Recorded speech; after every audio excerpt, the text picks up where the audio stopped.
Now consider a rectangle whose area is 40 centimeters square.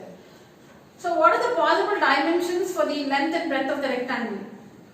I said we have a rectangle whose area is 40 centimeters square. What are the possible dimensions of the length and breadth of the rectangle? So if the length is 2 centimeters, the breadth has to be 20 centimeters. Only then the area L into B will be 2 into 20, 40 centimeters square. Or the length can be 10 centimeters, the breadth can be 4 centimeters. 10 into 4, 40 centimeters square. Or the length 8 centimeters, the breadth 5 centimeters. So L into B, 8 into 5, 40 centimeters square is the area of the rectangle. So we have a similar situation here in which the area of the rectangle is an expression.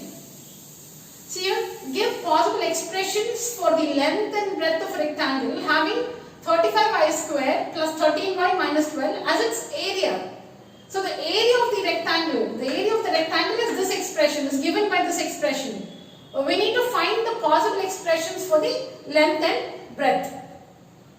Alright. So simple, we just have to factorize this polynomial or this expression which represents the area. So see, area is this expression, factorize by splitting the middle term. So we have this, area is equal to 7y minus 3 into 5y plus 4. So the possible dimensions are, so you can see length and breadth here.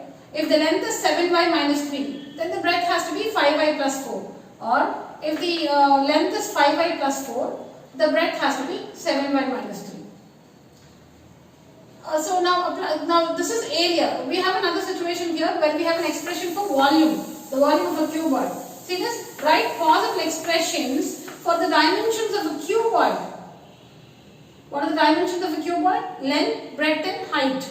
So we need to write possible expressions for the dimensions of a cuboid whose volume is given by this expression 2ky square plus 6ky minus 20k.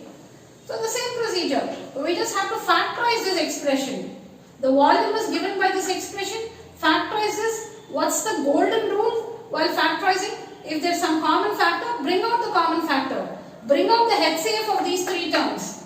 What are the HCF of these three terms? 2k. You can see 2 is common throughout and k is also common throughout. The three terms have 2k common. So bring it out, that's the first step. So 2k and we have this in the bracket. Now factorize this expression by splitting the middle term and we have this. So 2k, after factorizing this one by splitting the middle term, we have y minus 2 into y plus 5. So the volume is equal to 2k into y minus 2 into y plus 5. Now let's write out the possible dimensions. We have not listed everything here. I have just shown you 3 of it. So length, breadth and height. So supposing the length is 2k, the breadth can be y minus 2 and the height y plus 5. Or if the length is y minus 2, see the product should give you the volume. See here 2k into y minus 2 into y, L into b into h will give you the volume. So 2k into y minus 2 into y plus 5. You see all that here is the volume. The product should give you the volume. Alright, so see the length can be y minus 2. The breadth 2 into y plus 5. Then the height has to be k. See the product of length, breadth and height should give you this volume. Or the length can be y plus 5, breadth y minus 2 and height 2k. Again this product will give you the volume. So like this you can give many more expressions for length, breadth and height, but it's enough if you show 3 of them.